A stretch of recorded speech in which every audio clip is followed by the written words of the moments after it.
రాష్ట్రంలో అభివృద్ధి జరగాలంటే రాజ్యాంగబద్ధంగా జరగాలని, రాజ్యాంగానికి వ్యతిరేకంగా వెళ్తే అభివృద్ధి జరగదని కాంగ్రెస్ పార్టీ నాయకులు సాకి ఆనంద్ అన్నారు.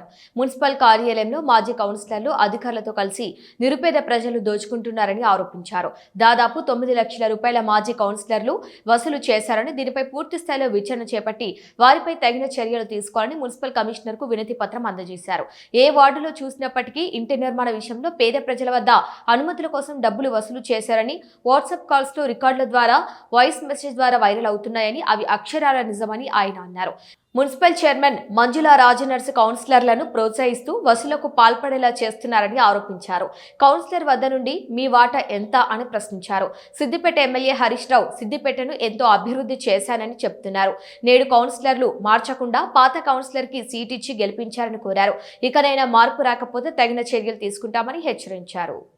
వాట్సాప్ ద్వారా ఫోన్లో రికార్డు జరిగిందో అది వాస్తవం మాట్లాడడం జరిగింది.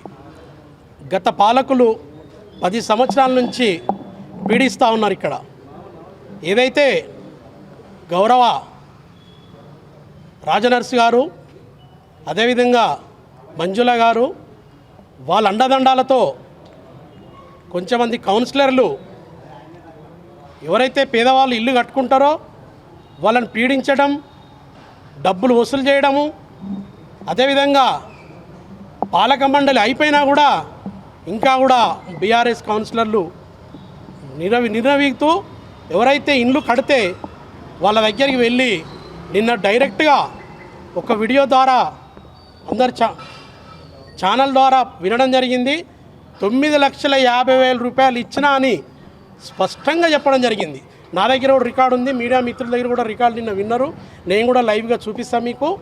ఏదైతే ఇప్పుడు 2005 నుంచి రాజనర్సు గారు మున్సిపల్ పాలక మండలి ఉన్నప్పటి నుంచి ఆయననే చైర్మన్గా వివరిస్తూ మరి దీంట్లో రాజనర్సు గారి వాటా ఎంత, నువ్వు కౌన్సిలర్లను ఏ రకంగా పోషిస్తున్నావు క్లియర్గా వీడియోలో ఉంది. నిన్న రాజనర్సు గారిని మెప్పియడం జరిగిందని, ఒప్పించి మెప్పించి నేను కంటైనా అని చెప్పడం జరిగింది కూడా నిన్న లైవ్లో విన్నాం మేము.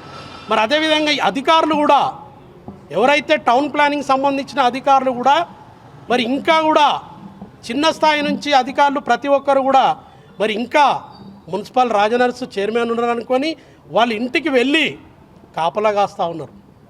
నేను ఒక్కటే దయచేసి విజ్ఞప్తి చేస్తున్న అధికారులకు, కాంగ్రెస్ పాలన ప్రజాపాలన రాష్ట్ర ముఖ్యమంత్రి రేవంత్ రెడ్డి గారు క్లియర్గా స్పష్టంగా చెప్పడం జరిగింది. ప్రజల వద్దకు వెళ్ళి ప్రజాపాలన చేయాలని చెప్పడం జరిగితే ఇక్కడ ఉన్నటువంటి అధికారులు